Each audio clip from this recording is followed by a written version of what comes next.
It's also like smokers know that smoking is harmful, but they don't do enough to quit smoking. In the room, the energy is high, people are excited, making commitments. But the moment Monday morning hits, real life takes over. Email, deadlines, client calls, and the learning quietly slips into the background. Leaders must show, not just tell, that they are applying the learnings as well. So even imperfect efforts from a leader signals to the team that this matters. You talk a lot about the no-do gap. What is that really?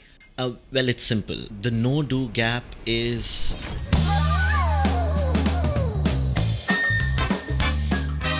Hi everyone, welcome back to Core Thoughts. This is where we talk about how teams work, learn and grow together. I am Rachel and joining me today is Siddharth. And today's topic I think every leader will relate to is how to make learning stick. Quick question to everyone listening. How many of you guys have been to a session, taken so many notes, got super inspired and then never went back to those notes ever again? Yeah, well, that's basically the entire corporate universe, Rachel. Notes from the workshops are like gym memberships, full of good intentions but hardly used. True, and that's exactly why we are here today.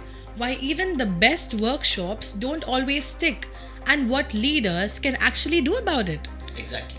Sid, you've facilitated hundreds of workshops, and I know leaders constantly come up afterwards and say, "This was amazing." But how do we make sure that the learning lasts beyond today? All the time, Rachel. In the room, the energy is high, people are excited, making commitments. But the moment Monday morning hits, real life takes over. Email, deadlines, client calls, and the learning quietly slips into the background. So the awareness is there, but the application disappears. Exactly, and that's because we still treat training as a single time event. Something that happens probably just once or twice a year. But for the real behavioral change to happen, I think very few leaders consider learning as a journey. Oh, okay. You talk a lot about the no-do gap. What is that really? Well, it's simple. The no-do gap is the space between what people know and what they actually do. Everyone knows that they should be communicating clearly, delegating, leading with example, or communicating more consciously. But very few do it consistently. It's also like smokers know that smoking is harmful, but they don't do enough to quit smoking. So it's not a skill shortage, it's a practice shortage. Exactly. If knowing automatically led to success, every leadership book reader would become a phenomenal manager, and everyone with the steps counter would be fit. That actually hits very hard.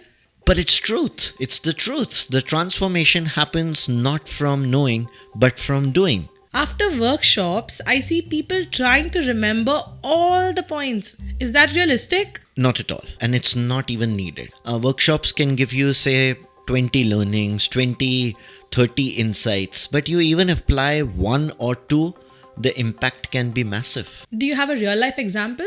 Yes, the leader once told me that after attending a full day workshop, he realized that he just needed to start listening in his one-on-ones for just 5 minutes longer. And he did that. He brought in that change. That's it. One small change and the team dynamics changed completely. So small, intentional changes create the biggest shifts. Absolutely. Sustainable change is made of tiny steps practiced consistently.